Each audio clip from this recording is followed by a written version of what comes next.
Hello and welcome back to Comic Issues Daily, presented by I Have Comic Issues, and I'm your host Bryant. And today we got more news, more comic news than the Bugle or the Planet could print in a week. But before we dive in, a quick shout out to our sponsor, Ron's Comic Closet. Get your new comic books every week and use 20% off for your first order with code I Have Issues at checkout. And also, if you didn't know already or you've been under a rock, we are supporting Brandon from Mon Comics. A week ago Sunday, he and his family lost their house in a house fire. So there is a GoFundMe that is set up to help them out. So if you can, please check that out. Please support if you can. That'd be great. All right. And now let's get into the news that you're all here to wait or have been waiting for. There's been some big stories in the last 24 hours, and there are some wild ones. So here we go. First story we got today is Batman, or when it comes to Golden Age comics, Batman has always been at the top of the mountain, and a new auction proves just how high the Dark Knight can soar. Comicbook.com reports that a pristine copy of Batman #1, the 1940 issue that introduced both the Joker and Catwoman, just sold for a record-shattering price. While the auction house hasn't publicly disclosed the winning bid, back in 2021, a near-mint copy of Batman #1 from 1940, graded a CGC 9.4, sold at Heritage Auction on January 14, 2021 for $2.22 million, including the buyer's premium. Insiders have confirmed that this most recent sale is kind of a number only Bruce Wayne himself could afford. The book isn't just any collectible. It's arguably the crown jewel of Batman history, along with the Detective Comics that introduced Batman to everybody. But the Joker and Catwoman made their debut here, setting the stage for decades of Gotham storytelling. Having two of Batman's greatest villains introduced in one issue makes this comic one of the most important in all of superhero history. It also brings in one of Batman's love interests for the entire run of the series. This sale reinforces a trend we've seen for years. Blue chip, golden age keys in top condition will always command astronomical sums. For fans, it's a reminder that these comics aren't just entertainment. They're cultural artifacts that continue to grow in value. If you had the money or won the Powerball, would Batman #1 be your grail purchase, or would you chase a different golden age book? Drop your comments and the thoughts. I see that we have somebody in the chat, so let's say hey. Good morning, Nerdy Geek. Welcome in. Thank you for being here. And next we got, if you thought Deadpool teaming up with Batman with Wild, Bleeding Cool has confirmed, spoilers, that the Merc with the Mouth will also clash with none other than the Joker. The upcoming one-shot that just released today, Deadpool Batman issue, is already breaking expectations. And the idea of Wade Wilson taking on the Gotham's Clown Prince has fans buzzing. The book doesn't stop there. Backup stories from Kevin Smith featured Green Arrow and Daredevil, showing Marvel and DC are leaning hard into fan-driven team-ups. But the Joker's presence ensures this isn't just another crossover stunt. It's chaos personified. As Bleeding Cool points out, Joker thrives on exploiting mayhem, which makes him the perfect foil for Deadpool's unpredictable antics.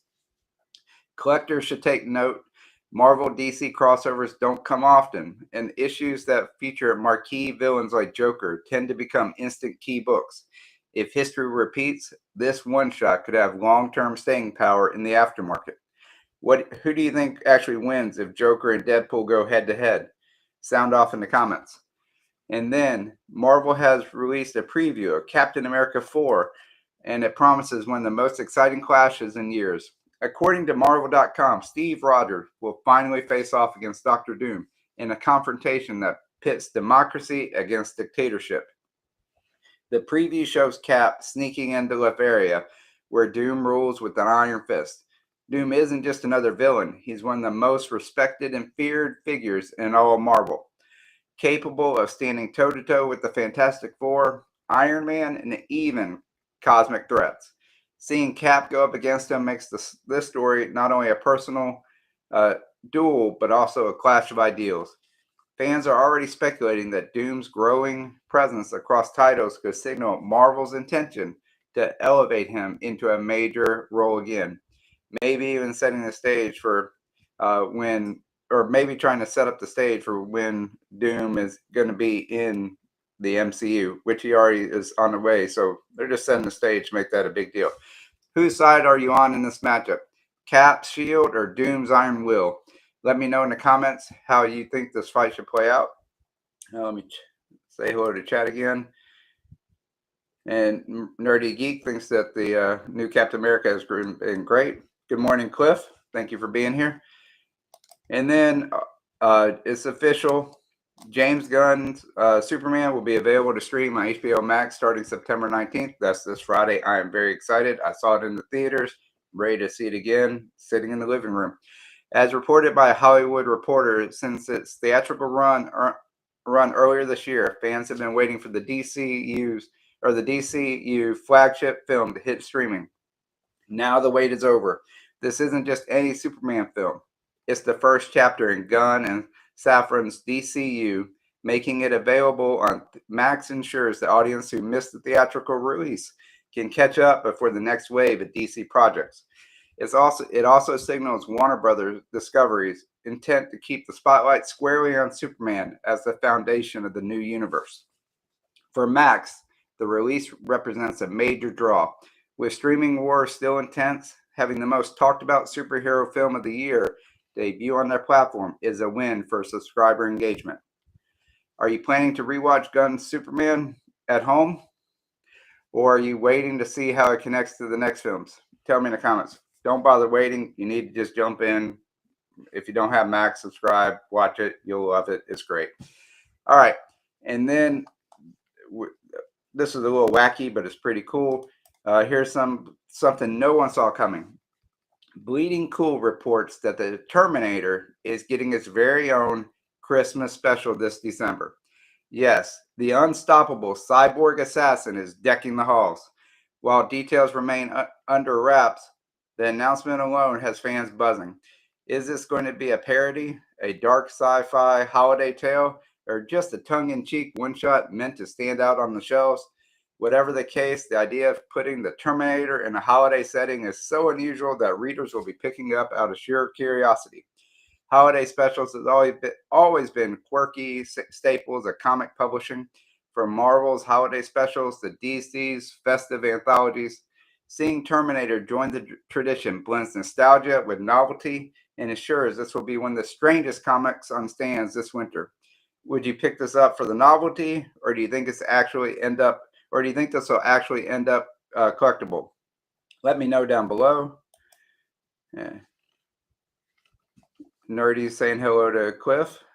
And next we got comicbook.com has rolled out a list of Marvel mutants who proved their worth beyond the walls of Xavier's mansion. While most fans think of them as X-Men, these characters have played pivotal roles across the Marvel Universe, and 5 of them were even Avengers. The list includes Beast, whose intellect made him indispensable to the Avengers, Rogue, who became a frontline powerhouse, Scarlet Witch and Quicksilver, whose Avenger ties are legendary, and Sunspot and Cannonball, both of whom grew from New Mutants into team leaders. It also gives credit to Storm, whose leadership role has extended far beyond mutant-focused storylines, establishing her as a global powerhouse in Marvel lore. But spotlighting these mutants, the article makes clear that Marvel hasn't built this universe on cornerstone heroes who don't fit neatly. This article makes clear that Marvel has built its universe on crossover heroes who don't fit neatly into one corner.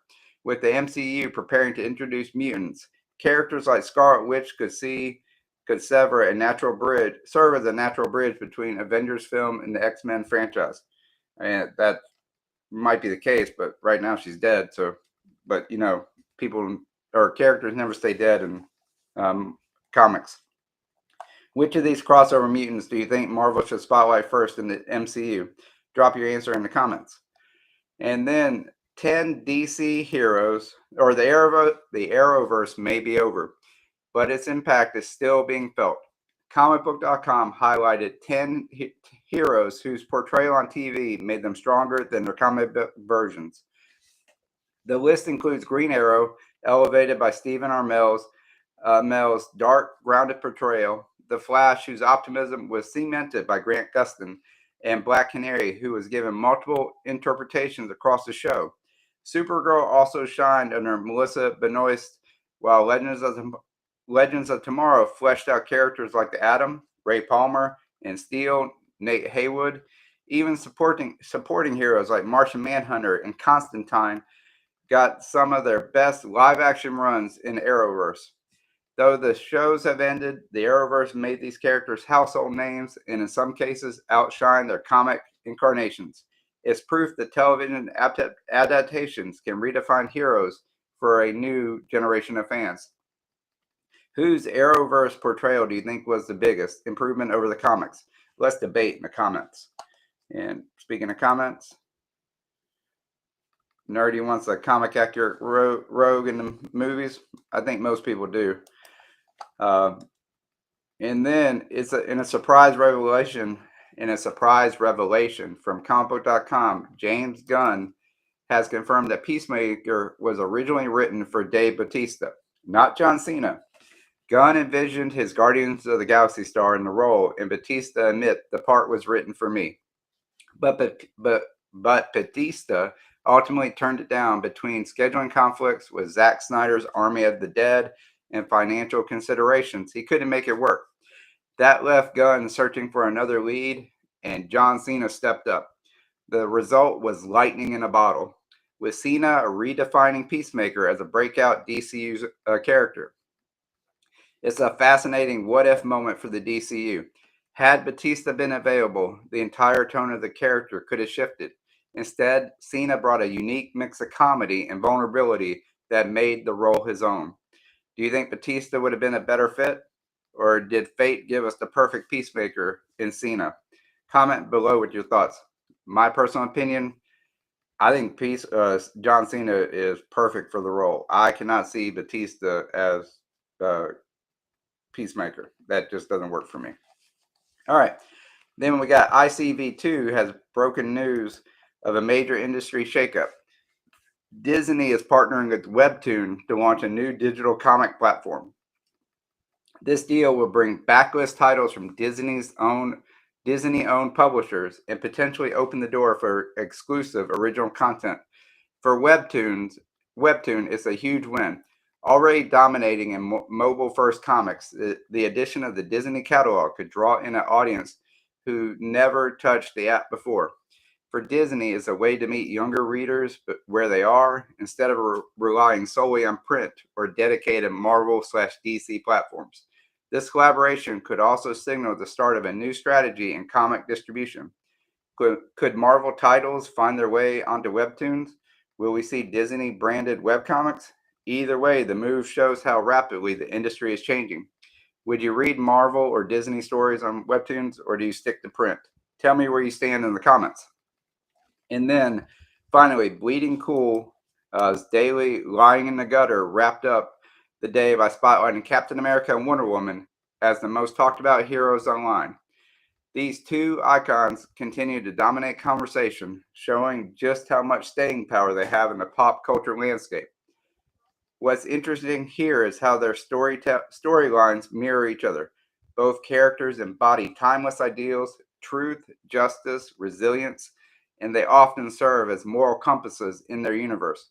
Whether it's Cap facing down Doctor Doom, or Diana standing tall in DC's shifting landscape, these characters remain anchors for their fans. Ending the day on these two heavyweights reminds us of what keeps people invested long term. Legacy heroes who continue to matter no matter how much the industry changed. Between Cap and Diana, whose stories are you following more closely right now? Let me know in the comments before we wrap up. Also, just wanted to make sure everybody is aware that on this Sunday, I am collecting with Durs for my Sunday live stream of Comic Channel Origins, where we're going to talk to him about how he has grown his YouTube channel and talk about tips, secrets, and things we do to help grow our YouTube streams. So if you're interested in that, please check it out. You can also check out the last issues or episodes that I've done, which includes our very own Cliff on Comics, who's been in the chat today. So please check that out. Comic Channel Origins over on I Have Comic Issues. And then also, thank you to our channel sponsor, Ron's Comic Closet. And if you use code I Have Issues at checkout, you'll get 20% off your first purchase. And make sure to like, subscribe, and turn on notifications so you don't miss tomorrow's recap. And don't forget, jump into the comments and chat with me about today's stories. Which one grabbed your attention most? Until next time, we'll see you in the funny pages. Have a good one. Bye.